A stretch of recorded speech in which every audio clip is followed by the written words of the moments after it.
Hello and welcome back to Inquisitor Martyr. Last time we finished off part of the Dark Eldar story and picked up the other part of it, and we'll just keep going with that.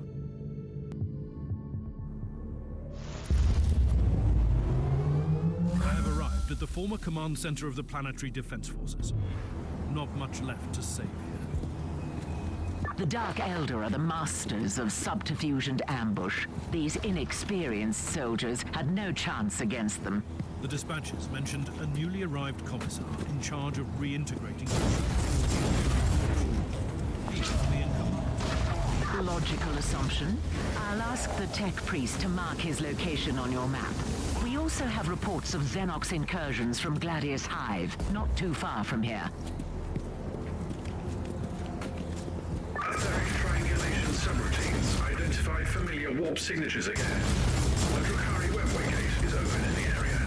That must be the point the Reavers used to transport their prisoners. That's useful information.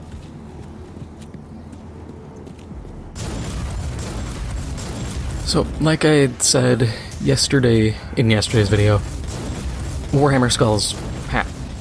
You know, we got all our announcements, and I was saving this for a separate part, but there was a little bit of talk about Space Marine 2. Nothing really worth noting. It was just a lot of like, hey, we worked hard on this. We looked at a lot of stuff. Very basic, everybody could figure it out kind of deals. The kind of stuff people want to be congratulated for when it's the bare minimum. You know, hey, we looked at all this stuff. Well, you should have. It's pertinent to the game.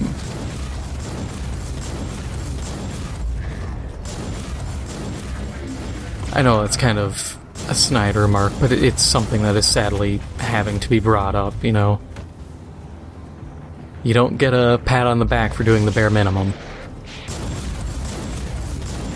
But I was talking to a friend of mine about Space Marine 2, because we were trying to figure out some of the stuff with it. Because the main villain seems to be Tyranids, at least from what we've been shown. You never know, because in Space Marine 1, if you haven't played it, you know, spoilers for a 10-year-old game, you should have at least looked it up. You start out fighting the orcs, and then you fight Chaos. So there's a chance we're going to get another switcheroo, up it's Chaos all along, or Chaos was here too, kind of deal. Is it bad? Nah, not really. It's enemy diversity. Is it good? I don't know. I feel like it's kind of expected. I'm not gonna complain all too much. But what I will say is we're trying to figure out what's gonna be in the game. Because just the story will not last long. And especially because Saber isn't some rinky-dink tiny studio. And I say that, that was kind of a dick way of wording it, but they're not small. And it's not like the guys behind Hired Gun. That was a small studio. I will thoroughly admit that. They were a small studio.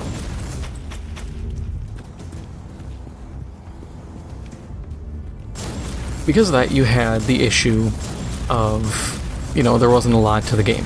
But Saber's pretty big, they've been around for a while, they're competent. Oh wow, that was it. Didn't even have to find the commissar in charge.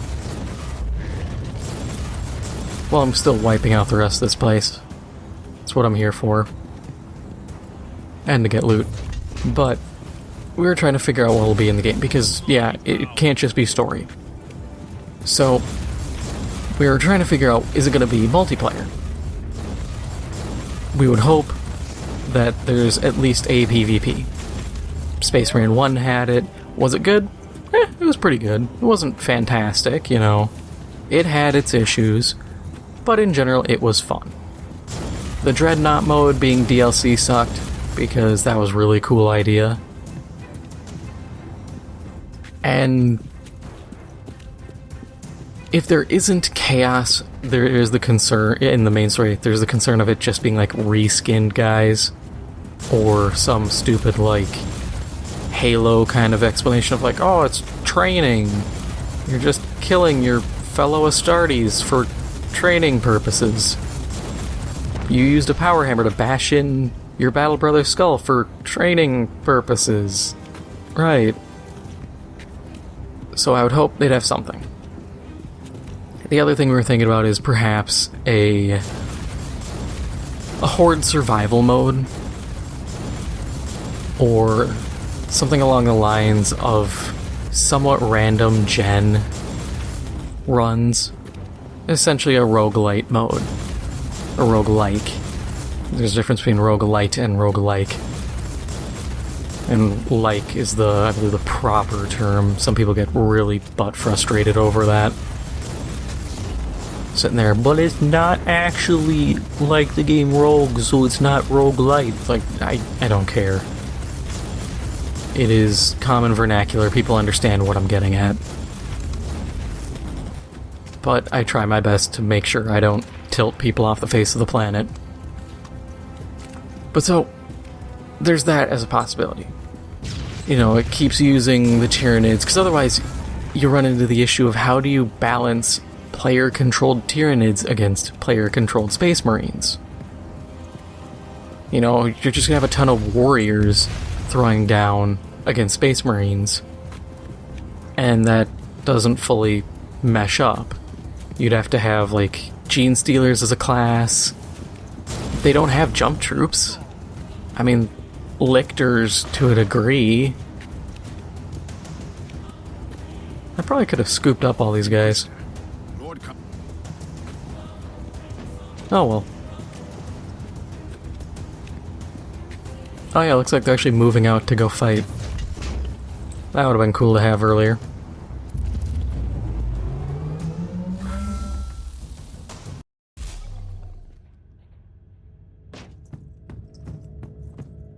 What is happening down there?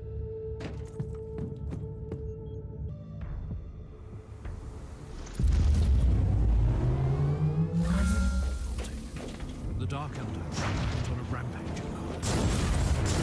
It's most unusual. The Drukhari are sadistic, insane torturers, but their raids are methodical, almost surgical in execution. This mindless massacre looks almost random. Something odd is going on. I have a feeling that whatever a pain catalyst is, it must be connected to this vile display of cruelty. I need to find that homunculus. But with the Space Marine multiplayer, we're sitting there figuring, you know, probably Chaos versus Space Marines. And then it becomes a matter of what further will there be. And there's the hope of, you know, a proper good multiplayer. Because, honestly, if Saber gets enough sales and enough people are like, hey, we really like the multiplayer, we may actually see an Eternal Crusade game. You know, made by people who aren't behavior interactive, and well, if they've figured out the movement and everything from Space Marine 1 and transferred over properly, you'd probably have a pretty solid game. And that would be cool, because then we can have vehicles, we can have dreadnoughts, and all that stuff going in, and it'd be great.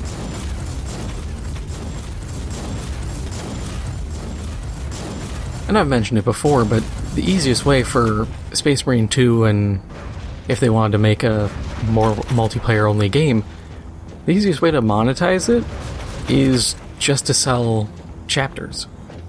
You know, oh, you can look like a generic, you know, Space Wolf, or like a generic Space Marine with Space Wolf colors. You know, that's fine. It's whatever. Then you can sell a skin pack that's like, hey, you look like the actual miniatures with all the little details and stuff on them. You customize what you got on your character from there on, and you could even apply that to vehicles. If you wanted to get real fancy, what you could do is even... This part is free to play, because if they actually charge money for this, I would probably get so pissed off I'd burst a blood vessel in my head or eye or something, just from straining of pure anger. But you do like Titanfall 2 did, where Titanfall 2, you could join a faction. And they'd be like, hey, just play, you get little, like, cosmetic rewards or whatever for being part of the team. Scryer's files couldn't find any significant proof of life in the area. There is, however, a strange anomaly in the motive force in the vicinity. Whatever, Metrodora Thelema, I don't care. But you could get these things by playing for the faction. You could do the same by saying, like, hey, you play Space Wolves, they have these, like, cryo guns. I can't remember the name. Hellfrost, I think it is? I want to say it's Hellfrost. But, you know, you can get those weapons as an alternative by ranking up that faction enough. You know, you can get named war gear or whatever by doing that. And then if you want special flamers and stuff, you could, if you're part of the Space Marines, team up and work with the Salamanders. If they did vehicles, you could get special attachments or bike equivalents. Like they're combat bikes. If you team up with like the White Scars. And you could do that for each of the main chapters, and you can even do that for Chaos. Different groups give you different gear and weapons as a way of being like, hey, here's extra stuff on top of what you'll earn playing normally. Of course, you'd have to balance out named and generic equipment. You know, what incentive is there to use a standard bolter over a master-crafted over a named one? The easiest way I could come up with is Mastercraft give you one... For this, what I would do is take a look at, and this is going to surprise people, Call of Duty Advanced Warfare. They had the supply drops. Never do that shit again. It's horrible. No one likes it. Paying money for the chance of getting gear sucks. But the idea of you have a standard gun, then you have different versions of the gun that have different stats, you know, oh, this one loses damage but reloads faster, this has better handling, this has worse handling, this has this, that, or the other thing. You do that. Named ones have... You could almost have it as normal weapons are the quote-unquote commons, with no stat adjustments. You can slap something on it to give it a tweak, but in general, what you got is what you got. Mastercraft gain one upside. You know, they're a slight bump up. And then named come in a variety of designs. They could have one good thing and two bad things. Actually, I'd probably mitigate. I'd make it so it's minimum one good thing, one bad thing. And then from there on, two good things to a bad, or 1 to 1. Never too many bad for minimal good, because that would break things. Unless it's like an obvious weapon that's already super strong. But you know, you could do that. That would provide a healthy amount of balance. It would provide incentive to use some weapons, or if your build doesn't really synergize with certain ones, you can swap in and out. It also works if they wanted to do more of kind of a ARPG take. Much like something like Destiny. You know, hey, you do the story and then you're fighting Tyranids, you're doing all this stuff. Maybe the random gen dungeons, you pick up different gear every run. And if you're lucky, you get a rare thing. that would be another way of doing things that makes the game pretty fun. Because my big thing is, the critical thing is going to be replayability and duration of the game. Because this has always been my thing. People always point out horror games don't sell that well. And the reason that is because a lot of the times you can watch it once and you get the experience. Why buy Resident Evil 4 when I can watch Resident Evil 4 and know how the entire thing goes? Once you start adding more random generated content or a multiplayer mode or things like that where, sure, you can watch it, but you don't get the same experience you would as though you were playing it yourself, that's where people are more prone to buying your game. Because then they're like, oh, well, I want to experience that, or that was cool, I want to do that myself. And that's, I think, something they really need to make sure, the devs need to make sure they have that in play. Otherwise, it's not going to doom the game. I mean, hell, 40K has gotten only bigger since, 10 years ago. But I think it would improve the game, it would improve the experience, it would get more people in, and I think Saber would be able to make more money in the end.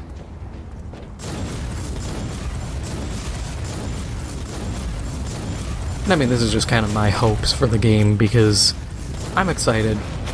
I was hyped up seeing Captain Titus show up in the first trailer. I was, the first announcement, I wasn't even watching the stuff, because I was like, oh, it's going to be nothing but boring stuff. And my friend texted me, he's like, dude, you should watch the trailer, watch the stuff. They have Space Marine 2. He didn't remember any of the characters. Second I saw Captain Titus's head, I was like, oh my god, they brought back Captain Titus! He's like, I don't remember who that is. I'm like, of course you wouldn't. But I remember how he got sold out by his own battle brothers at the end. And the Inquisition took him away.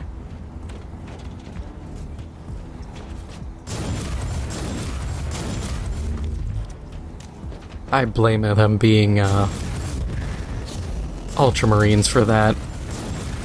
They're always the weenies who end up going, Spacebook says that's bad, and don't do anything cool.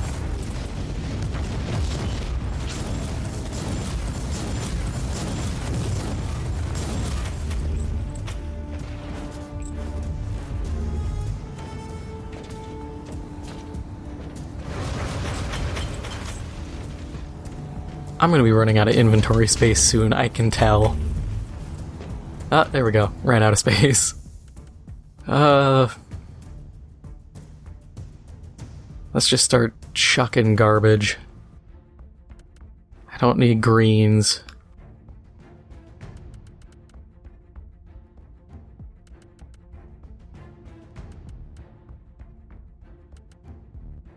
Do you have any hopes for Space Marine, like any specific things that you're hoping they add or don't add? Because I'm interested. I throw so many ideas and stuff out here that I'm always interested in what you guys have to say or what you guys think about some of this stuff. Of course, I stand right next to the green item, so I pick it right back up. I do hope they have... Ooh. I hope they have more weapons, I'd say. And I hope they have Space Marine and Primaris. I had to stop and think of the word. I'm like, what are the new guys who are fancy? Primaris. I hope they have Primaris weapons too, because stuff like suppressors I think are cool. They suck on the tabletop, but I think their idea is cool. You know, jetpack guys with autocannons. Stuff like that, or honestly anything in that vein, I think would be a really cool thing to have.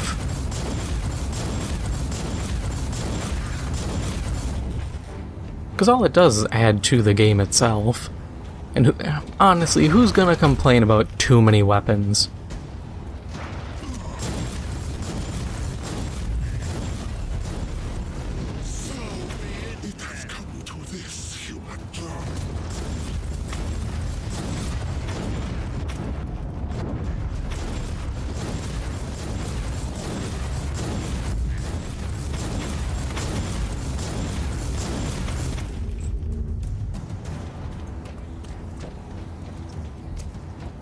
We're going back through the inventory a second time.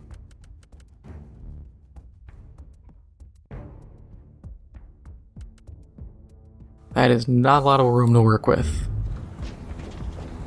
Whatever, we'll leave the blues. Magos, do you have any idea what this...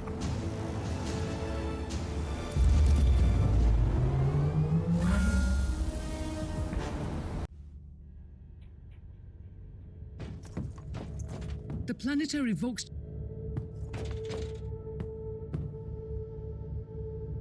But that is all for now. If you enjoyed this episode, make sure to hit the like button, it helps out the channel a lot, and if you haven't already, make sure to hit the subscribe button. Thank you for watching, and I'll see you in the next one.